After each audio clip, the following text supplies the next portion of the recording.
Hello everybody and welcome back to Gaming on Caffeine. My name is Isaac and we are back for episode 16 of Feed the Beast Infinity Evolved. Last episode we were working on getting our very first Ender IO machines, including the alloy smelter and the vat that we have over here. And since the end of last episode, I've been using the vat a fair bit to make a couple more buckets worth of rocket fuel, and that is because today what I want to work on is making our very first set of Mine Factory Reloaded machines. Now, the one that I want to start with is the auto spawner. The auto spawner, of course, allowing us to trap any mob we like within a safari net, put it into the auto spawner, and then if we provide the auto spawner with power and mob essence, we can spawn as many of those mobs as we want over and over and over again. And the reason why I want to do this is because if we want to progress with kind of the tech side of things, we need a ton of ender pearls, whether it be for enderium ingots, whether it be for resident ender, whether it be for eyes of ender, or whether it just be ender pearls on their own in recipes. We need a ton of ender pearls to progress onwards, and so being able to spawn endermen and kill them as and when we choose is going to be a lot easier than trying to go out and find the one or two endermen that spawn during the night and kill those guys and bring back the maybe possibly ender pearls that we may or may not get when we kill them. So that is what we're going to work towards today. I want to have a fully automatic setup where we can just pull a lever, have endermen spawn, kill them, reap the ender pearls, and be good. Now, in order to make that happen, we are going to have to start by making a grinder, because of course, as I mentioned a few seconds ago, the way that the auto spawner works is it requires both power and mob essence, and the way that you get mob essence is by killing mobs with a grinder. So to make this, thankfully it's fairly easy. I did go ahead and make another set of machine frames since last episode, so we can go ahead and make the grinder and the auto spawner if we like. Also, we do have the tin gears ready and raring to go over here in the smeltery. I did set them going just before the episode started. The reception coil, as always, should be fairly easy to do. It is quite simply 2 redstone and a gold. I'm aware that I just took 2 stacks of redstone. That is fine. I'm sure we'll be using it throughout today's episode. Let's grab another one of you. I also went ahead and cooked up some invar in here as well. So we do have 4 invar ingots sitting around in there. Let's quickly grab the ingot cast so we can go and pull that out and not have it come out as a gear, because that's not what we want at all. We're gonna need 2 of those. We do have what it takes to make that. That's good. Thank you very much. 1 more. Then we're going to need to make the 2 books, which again should be fairly easy. Paper, as well as some string and some blank patterns. Although I do think we have quite a bit of leather at this point, so that might not be the worst idea in the world. How much leather do we have right now? We have 3 leather. You know what? I'm going to do it. I'm going to take 2 of those. I will put... Oh, we got 5 leather. Okay, I will take 2 of those. We'll put 3 back right in there, and we'll use those to make the books. I don't think that we actually have any paper, and I don't know if we have any sugarcane lying around either. I know we did have sugarcane at one point, but I don't actually think we have it anymore, which is a bit of a pain. But what we can do is we can take some of our rather large supply of dark oak wood, and if we put this into the pulverizer, like so, this should turn it into wood chips. It should turn it into sawdust, which we can then combine up with a bucket of water to get ourselves some paper. So we'll take you, and we'll take actually all of this that comes out. How much are we going to need to make this? We need 6 pieces of paper. That gets us 2, so we need 4, 8, 12. We need 12 of these. That is more than enough. And once we've got the paper, we can then go ahead and make ourselves the 2 books. And I think that should almost be everything we need to make the grinder. We, of course, need to make ourselves the invar sword. Boom, boom, and almost, not like that. Boom.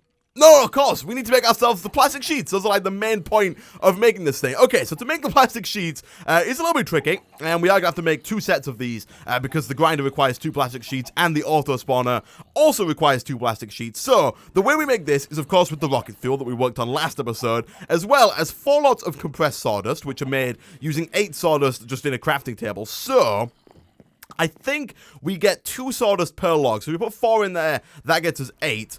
We are, of course, going to need more than that, so I'll put 8 in there. That should get us 16, which should be enough to make 2 lots of plastic sheets. We're then going to need a bunch of raw plastic. Now, I'm fairly certain that last episode, we had a lot of rubber, and I'm not actually quite sure what happened to it all, because now we don't have that much rubber anymore. I know I did a bunch of cutting down of rubber trees between episodes, and we have a few rubber bars there, as well as a few of... Actually, we have a lot of that. Okay, I will take all of the industrial craft rubber we have, and we will use that instead of using the Mine Factory Reloaded rubber, because I'm fairly certain we can actually smelt that up as well into this, the raw plastic.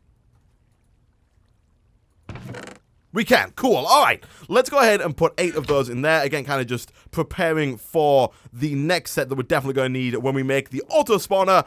And a little while later, we now have 8 compressed sawdust, so we can go ahead and put those into the corners like so. We can put our rocket fuel in the middle, and we can put the raw plastic around that. That gets us 2 plastic sheets. We can then put another rocket fuel in the middle again, and we have all 4 that we're going to need for the remainder of today's episode. And I think that should be everything we need to actually go ahead and make this. I don't think the shift click is working because the invar sword doesn't stack, so instead, we'll put all that stuff down there. We'll put the books over there, the tin gears at the bottom, and we get ourselves a grinder. Nice. So, what I plan to do with this is down here, I've made a new room since the end of last episode, and the grinder works in a 5x5 area. So the plan is to kind of carve out a bit of a 5x5 room over on one of these walls. And I kind of want to find the middle here and then carve out a bit of a 5x5 like so. A little bit of lag on the server, and also I'm going to turn off the sound for weather because that rumbling of thunder is pretty annoying and somehow still coming through despite the fact that I have turned off those sounds. But what we'll do is we're going to dig out a 5x5 space here,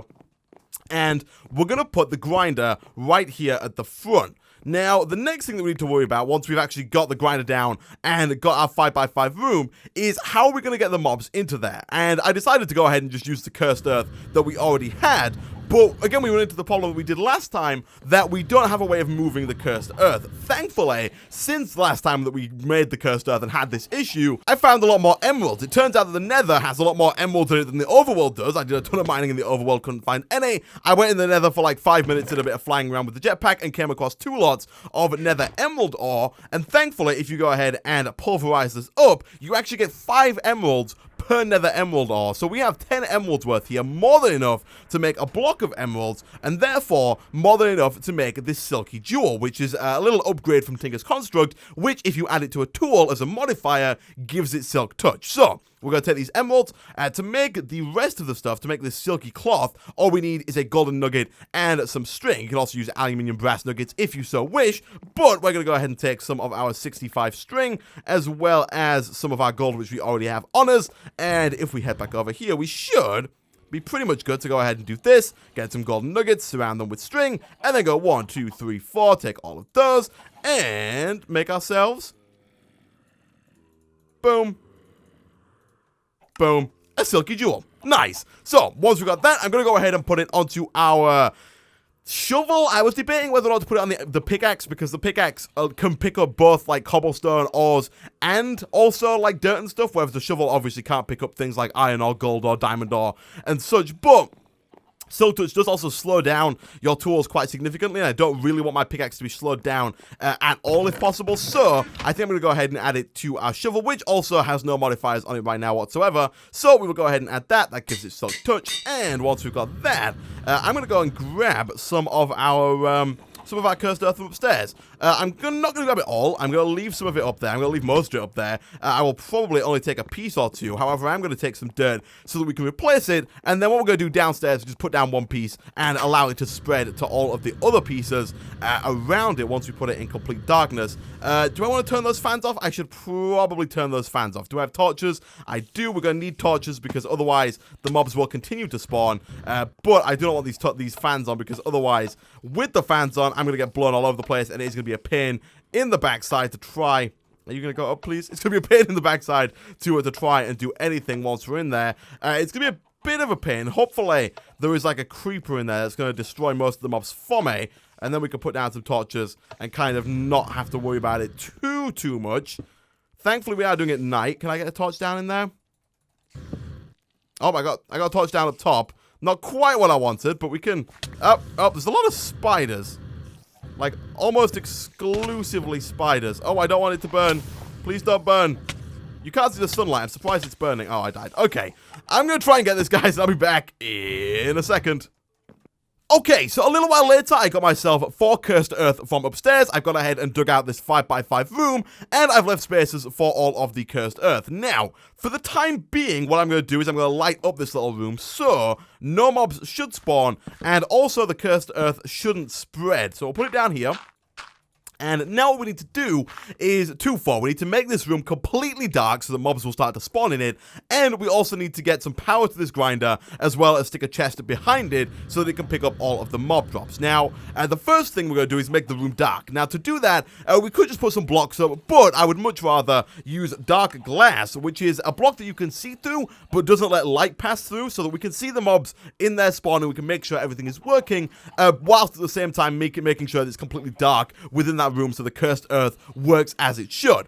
Now, to make this, we're going to need some blackout curtains, which are really easy to make, just a bunch of wool. I did go ahead and shear some sheep before the episode started, so we do have quite a bit of wool lying around. 24 should be more than enough to make the 25 dark glass that we're going to need. We're also going to need quite a lot of this thickened glass, which is made by smelting sandy glass, which is made by combining glass and sand. So, again, if we go over to here, maybe? No, where's our sand at? Is it over here somewhere? Do we have sand? We do. We got 38. Okay, cool. So we'll take that, and then we will combine up our sand with our glass. I think we're going to need like 7, if my calculations are right, which they may or may not be.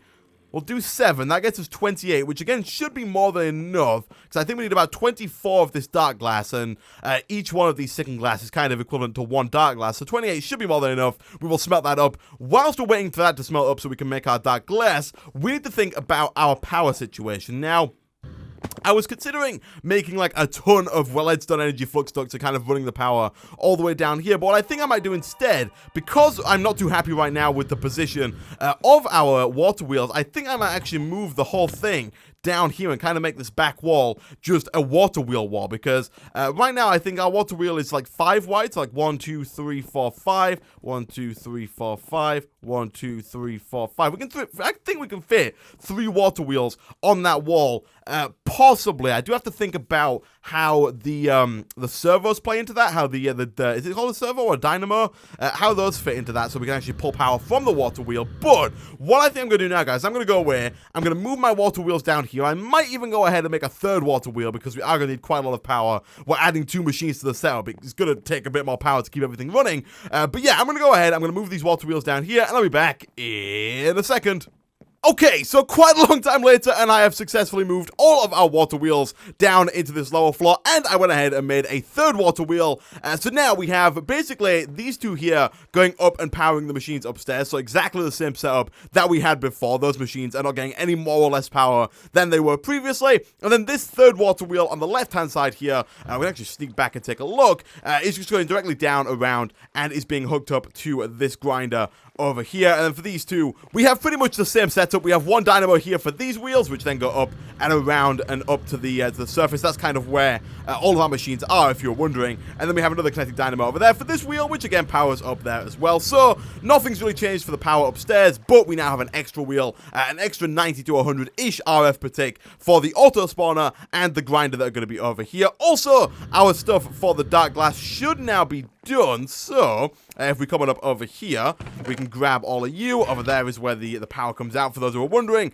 And if we head back over to this way, we should be able to go ahead and take a little bit of time getting to the crafting table. The server is lagging a little bit, but we should be able to go ahead and make ourselves quite a bit of dark glass like so. That gets us 25. I'm fairly certain with the grinder here, we only need 24. So let's go ahead and fill this up like so. Once we fill this up, I'm actually going to go ahead and take out all these torches for now, because once I've filled this up, the cursed earth should start to activate, so mobs should start to spawn, and all of the cursed earth should start to spread as well, and we should start to see mobs spawning. Then at that point, the grinder should start to kill mobs and should start to produce essence into its little thing there. I kind of want to replace some of this here with stone. I don't want that massive hole in the floor. Let's go.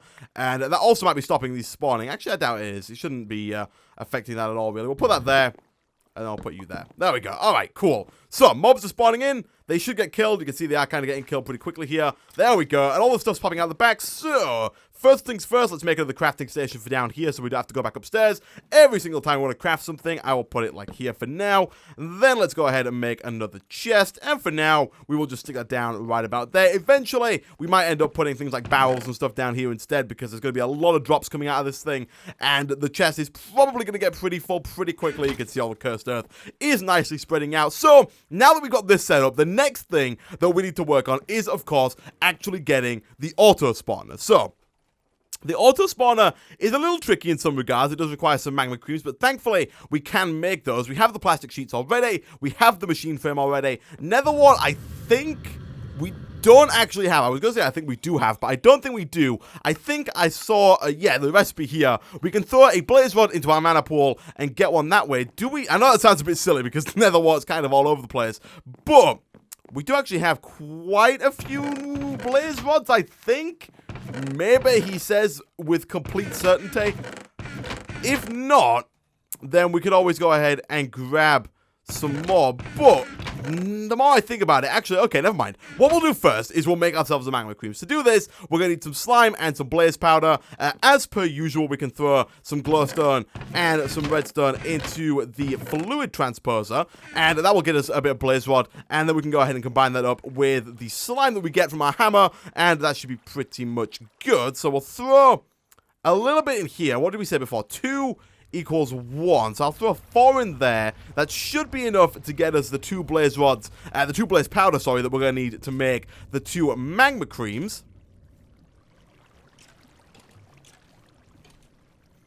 There we go. Once we got both of those, all we got to do is grab a little bit of slime. We currently have how many slime balls? We have 15 slime balls. So we got quite a little, quite a nice backlog of slime there. I will take both of those. And now, actually, as you may notice, we only have 1 emerald left from the 10 that we made earlier, and we do need 2 in order to make the auto spawner. So, what I'm going to do, guys, I'm going to go to the nether. I'm going to try and find 1 more block of nether emerald. Whilst I'm there, I figured I might as well grab some nether wart if we can find it. If not, we can always come back, make some more of that blaze powder, compress it up into a blaze rod, and then you go ahead and use that blaze rod in the mana pool to make some nether wart. But hopefully that's not the case. So, I'm going to go away, guys. I'm going to try and get all this stuff, and I'll be back in a second.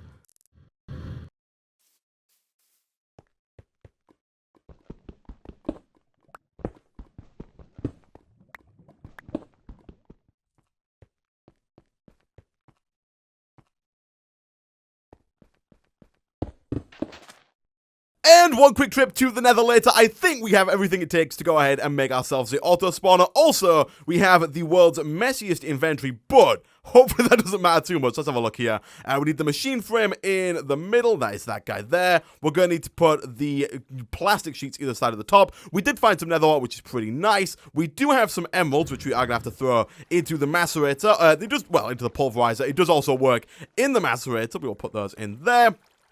Let's go ahead and put that in there as well whilst we're at it. I might as well go ahead and put all of those in there. Rather than carrying around a few blocks of nether emerald and a few emeralds, it makes no sense. Let me just dump these in here. I know it doesn't work, but I kind of want to just take this and actually go ahead and make ourselves the auto spawners. So, back over here, let's go ahead and put those either side of the bottom. And what else are we missing? We're missing the coil, which is made, of course, using the gold and redstone. So, let's grab ourselves 1 more piece of gold, probably the last for this episode. Let's head on down to our other crafting station, because I don't want to take all the stuff out of there that we just built. Let's go and see about making ourselves 1 in here. Boom, boom, and boom. Thank you very much. We'll then combine all of those up, like so. If we can get in there, boom, and we get ourselves the auto spawner. Nice! So, now that we've got that, we are again going to have to light up this space down here. Ooh, an Enderman. Ooh, that's very nice indeed. So we are going to get the occasional Enderman from there anyway, but it's going to be nice for us to actually get more. As you can see, we didn't actually get any Ender Pearls from that. So, let's go ahead and kind of break this glass a little bit. That should, I believe, stop them up spawning for the time being at least. And then what we're going to do is I'm going to put the auto spawner in here. I was debating whether or not to put it in here with this or whether to put it somewhere else, but like, I was thinking about maybe having another, like, mirror of this over on the other side that was just for the auto spawner, but I didn't want to have to make another grinder, and I didn't want to kill them by hand, so in the end, I decided to go for this here. I think I'm just going to put this actually on the floor now that I think about it. I don't think it has to be up in the air. Now, as far as I know, the auto spawner can spawn in a 9x9 area, which, when I think about it, means that they are kind of going to be possibly to spawn out here, which is not really what I want. So I might actually put it kind of all the way back against this wall, because 9x9 would be, what, 4 out on either side? 1, 2, 3, 4. I think if I put it there, they should only spawn either within this room or kind of within any caves that are nearby. And I don't think there are any, because I did do a little bit of breaking of some of these blocks to make sure there was no, like, ores in the wall and stuff. So I think that should be fine. We are going to have to, of course, run some flux ducts to that. So, as always, let's kind of go back underground like so, and let's make a little bit of a pathway over to the auto spawner. And then also, we're going to have to run, of course, some fluid ducts over to there to carry all of the mob essence that the grinder has and put it into the auto spawner. So that's where the auto spawner is. Now, there is a flux duct within thermodynamics called the, like, fluid stabilized flux duct, something like that. It's a pipe that allows you to transfer both fluids and flux. You've got a flux-plated fluid duct there. Is there a cheaper one of the flux-plated fluid ducts? I don't think that there is this one, but that one looks even more expensive. Jeez. Oh, that's a shame. I was hoping we could get one of those in, but that does require a higher tier one, and oh my goodness, the recipe for redstone energy flux ducts has been changed, so this is not something we're going to do today. Instead, what we're going to do is we're going to make more leadstone flux ducts. We will then, I guess what we'll do is we'll pump that round kind of back into the back here, or maybe to the underneath, and then we'll have to go even further down for the fluid ducts. That is fine. So, let's go back upstairs. Let's see about making ourselves some normal fluid ducts. For that, we're going to need some copper plates, some hardened glass, and some lead. Wow, I forgot that those have become more expensive as well. Thankfully, none of that stuff is too hard to get. Copper plates we can get by just throwing stuff in there. We get 6 each time. I think 12 should be enough. So I'm going to go ahead and start by just making 2 lots of that. We will throw a couple of these in here, and that should get some copper plates. We are going to have to make some more leadstone flux ducts, because right now, I only have 1. And of course, we're going to need, again, about 12 of those. So 2 more lots of those, again, are something we're going to have to make. Pulverized lead and pulverized obsidian. I think we have pulverized obsidian already over here. We do. Do we have a induction furnace? I don't think that we do. Although I'm certain, I feel like we've made hardened glass before. Have we not? Have we really not made any hardened glass before? We can do it in the alloy smelter, thankfully, so I guess we can do it in there. That just requires us to use some obsidian dust and some lead, so I guess we'll take that and throw that in there as well. It's a good thing we made this last episode. We'll put that in there. We'll put you back. While we wait for that to finish, let's go check quickly on our copper plates, and if they're done, put some lead plates in there as well.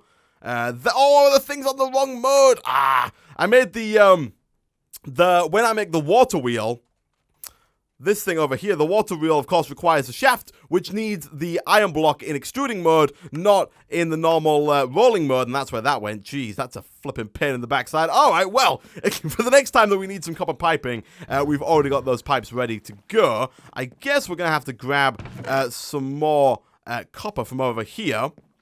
Alright, so a little while later, we've got all of the lead and copper plates that we're going to need to make 2 sets of each of the leadstone flux ducts and the fluid ducts. So, let's quickly grab any of the hardened glass we made over here. We managed to make 2, which isn't quite as much as I would have liked. So I guess, first of all, let me see about just like clearing my inventory of stuff we don't need. Second of all, let's grab some more obsidian. I guess pulverize that down into some more obsidian dust so we can make a little bit more hardened glass, because I think we're definitely going to need more than 6 of these. So we'll do that. We can then go ahead and I think make some leadstone flux ducts as well. And we can't because we are missing redstone, of course.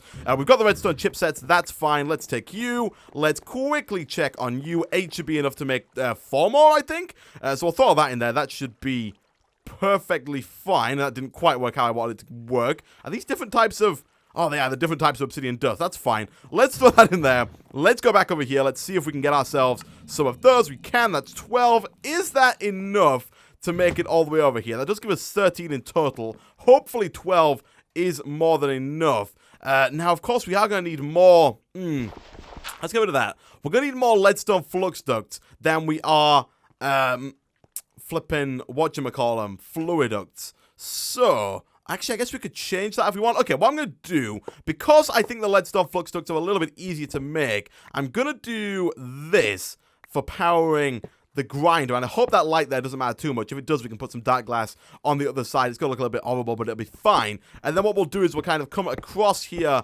like so, and bring the power cables kind of back and around like this. For the grinder there, and that's perfect. We didn't have to make any more leadstone flux ducts, and then the 12 should be more than enough to get us kind of from here back around to there in terms of the mob essence. We can always go ahead and start like this, boom, boom, boom. We didn't really need to make them the transparent ones. Yeah, we only need 1 or 2 more. We didn't need to make them the see-through ones, but the opaque ones required lead, and the see-through ones required glass. So I guess the see-through ones were cheaper, which is a little weird. I'm used to the see-through ones being significantly more expensive in normal Feed the Beast. But for now, let's go ahead and make 6 more of those. And with that, we are almost good to go. So we'll put these down. Then the final thing that we're going to need is a safari net, a reusable safari net, to capture the Enderman that we're going to put inside of our auto spawning. So you can see the essence is full. It is getting power. This is good. All we need now is an Enderman trapped within a reusable safari net. So let's organize our inventory a little bit, or as much as we can. A reusable safari net is pretty expensive. If we look here, it is 4 ender pearls and a gas tier. Thankfully, between the episodes, and whilst I was actually looking for the original set of nether emeralds, I did get myself a gas tier, which we have somewhere. I know for a fact we have one. There it is. We have 2 gas tiers, actually, which is kind of nice. And we also have all 4 of the ender pearls we need as well. I got those before the episode started. So, let's not right-click, because I've many a time right-clicked wrongly with an ender pearl and flipping wasted it. We now have ourselves a reusable safari net. It is the middle of the night, so I'm going to go on a little bit of a hunt, try and find myself an Enderman, and I'll be back in a second.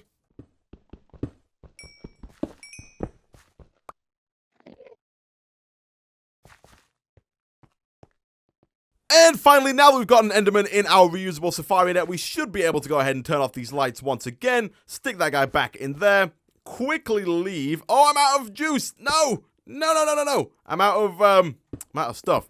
I'm out of jetpack juice. We can quickly go ahead and refill that. And what it should do, I'm going to do that just for now, because there we go. They should start to spawn in, and they should get killed. Now, for the time being, I'm going to leave them both on. And what I mean by that is that right now I'm going to leave both the machines running. I'm going to see how we do on power, because I know that the auto spawner is probably going to use a lot of power to try and spawn in a consistent string of Endermen. And in the future, what we might have to do is set up some kind of cabling so that we have like a lever on the wall here that allows us to turn the Enderman spawner off like whenever we want, so we can kind of get a nice build-up of mob essence so we don't get too much of a build-up of mobs. But for the time being, I'm going to leave it on. I'm going to see how it goes. Hopefully, we'll come back and we'll have a lot more ender pearls than we have right now. But with that, guys, I'm going to end this episode of Feed the Beast Infinity Evolved there. Thank you very so much for watching. If you did enjoy the video, be sure to hit that like button. It really does help out a lot. Leave a comment down below, and I will see you guys next time.